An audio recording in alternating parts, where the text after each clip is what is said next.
രാവിലെ എഴുന്നേറ്റ ഉടനെ അടുക്കളയിലേക്കാണ് പോയത്. കാരണം എന്താണെന്നറിയോ, ഞാൻ ഇന്നലെ ദോശയ്ക്ക് മാവ് അരച്ച് വെച്ചിട്ടുണ്ടായിരുന്നു. അതൊക്കെ സെറ്റായോ പുളിച്ച് പൊങ്ങിയോ എന്നൊക്കെ അറിയാൻ ഓടിപ്പോയതാണ് കേട്ടോ.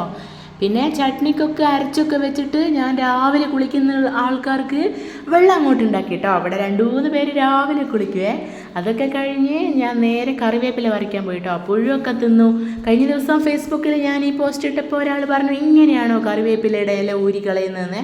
പക്ഷേ ഞാനല്ല, അത് പുഴു കൊണ്ടുപോയതാണ് കേട്ടോ. അപ്പോൾ ഞാൻ വറവിടാൻ വേണ്ടിയിട്ടാണ് കേട്ടോ കറിവേപ്പില എടുത്തുകൊണ്ട് വന്നത്. ഞങ്ങളിവിടെ ഒലീവ് ഓയിലാണ് ഉപയോഗിക്കുന്നത്. അപ്പോൾ ഒലീവ് ഓയിലൊക്കെ ഒഴിച്ച് കടുകും ഉള്ളിയും കറിവേപ്പിലയും ഒക്കെ ഇട്ട് താളിച്ചു കേട്ടോ. അപ്പോൾ അതൊക്കെ കഴിഞ്ഞ് അൽറിൻകുട്ടനെ ഞാൻ കുറേ സമയമായിട്ട് വിളിക്കുവാണേ. അവൻ 8:15 എഴുന്നേക്കാൻ, 10 മണിയാവും കേട്ടോ രാത്രി ഉറങ്ങാൻ. അതുകൊണ്ട് രാവിലെ എഴുന്നേക്കാനും ലേറ്റ് ആവും. അവർ നല്ല ഉറക്കമാണ് കേട്ടോ. അവന് കുറച്ച് വർക്കൊക്കെ ചെയ്യാനുണ്ട്. അപ്പോൾ അച്ചാച്ചൻ രാവിലെ എഴുന്നേറ്റ് പുറത്തൊക്കെ പോയി ഒന്ന് നടത്തമൊക്കെ കഴിഞ്ഞ് വന്നാണേ. അച്ചാച്ചനെ ആൻജിയോ ചെയ്തുകൊണ്ട് രാവിലെ 15 മിനിറ്റും വൈകുന്നേരം 15 മിനിറ്റൊക്കെ നടക്കണം കേട്ടോ. അപ്പം മേലെ വന്ന് നോക്കുമ്പോൾ അച്ഛനും മോനും നല്ല സുഖമായിട്ട് കിടന്നുറങ്ങുവാണേ. അപ്പം ഞാൻ എൻ്റെ ഡയറ്റ് ആയതുകൊണ്ട് രാവിലെ ബട്ടർ കോഫിയൊക്കെ കുടിച്ചു. അപ്പോൾ കുറച്ച് സമയം കഴിഞ്ഞപ്പോൾ ഞാൻ എല്ലാവരെയും വിളിച്ചുണർത്തിയേ. അപ്പോൾ അവർ പറഞ്ഞു, രാവിലെ ഇവിടെ ദോശ ഉണ്ടാക്കി വെച്ചാൽ തണുത്താൽ ആരും കഴിക്കൂല കേട്ടോ, പിന്നെ ടേസ്റ്റും ഉണ്ടാവില്ലല്ലോ. അൽറിൻകുട്ടൻ എഴുന്നേറ്റ് വരുന്നൊരു കാഴ്ചയാണ് കേട്ടോ അത്. അച്ചാച്ചനൊക്കെ ആയിട്ട് കളിച്ച് കുറച്ച് സമയം അവൻ അങ്ങനെ ഇരിക്കുക. ഒരു ബ്രഷ് കൊടുത്തിട്ട് മണിക്കൂറൊന്നായി, ഇതുവരെ വായിലോട്ട് വെച്ചിട്ടില്ല കേട്ടോ. അപ്പോൾ അവനോട് ഇങ്ങനെ അച്ചാച്ചൻ ഓരോന്ന് പറഞ്ഞു കൊടുക്കുകയാണ് കേട്ടോ, നീ പെട്ടെന്ന് പല്ലിച്ചാൽ നമുക്ക് ചൂടുള്ള ദോശ തിന്നാന്നൊക്കെ. പിന്നെ അങ്ങനെ ഓരോരുത്തർ റെഡിയായി വന്ന് പിന്നെ ഞാൻ എൻ്റെ ദോശ ചുടലങ്ങോട്ട് തുടങ്ങി കേട്ടോ. ഓരോന്നായി ചുടുമ്പോൾ ചൂടുള്ള ദോശ എല്ലാവരും എടുത്തു കൊണ്ടുപോയി കഴിക്കുന്നുണ്ട്. അപ്പം ഞാൻ ഡയറ്റ് ആയതുകൊണ്ട് രാവിലെ മുട്ട ഓംലെറ്റാണ് കഴിച്ചത്, അതും ചട്നിയാണ് കൂട്ടിയത്. പിന്നെ അവനെയും കൊണ്ട് വിട്ട് വരുന്നതാണ് കേട്ടോ ഞാൻ. അപ്പോൾ അതൊക്കെ കഴിഞ്ഞ് ഞാൻ വീട്ടിൽ വന്ന് വെള്ളമൊക്കെ കുടിച്ചു കേട്ടോ. അപ്പോൾ ഉച്ചയായപ്പോഴത്തേക്കും ചെറിയൊരു മഴയൊക്കെ തുടങ്ങിയിട്ടുണ്ട്.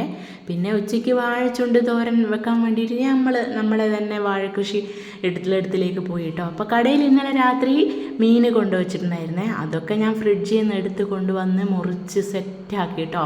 അപ്പോൾ കുറച്ച് വറുക്കുകയും ചെയ്യാൻ നേരത്തെ ചെറിയ പൊടി മീനാണ് കേട്ടോ. ചെറിയ മീനുണ്ട് വലിയ മീനുണ്ട് കേട്ടോ.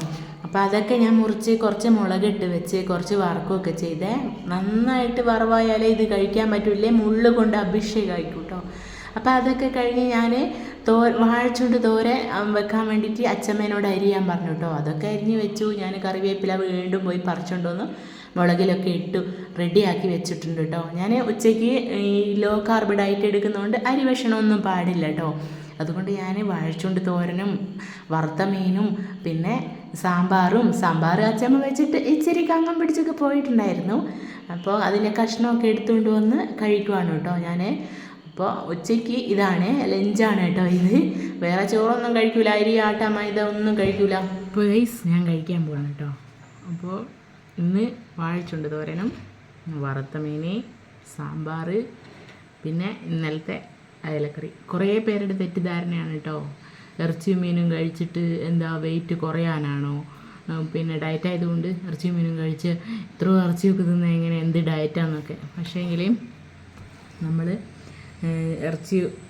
അരി ഭക്ഷണം കഴിക്കുന്നില്ല, ആട്ട മൈദ ഒന്നും കഴിക്കുന്നില്ല കേട്ടോ. അപ്പം ഇതൊക്കെ കഴിക്കണം. ലോ കാർബ് ഡയറ്റാണ് ഞാൻ ചെയ്യുന്നത്, LCHF. അപ്പോൾ നമുക്ക് കഴിക്കാവേ, എല്ലാവരും കഴിച്ചു.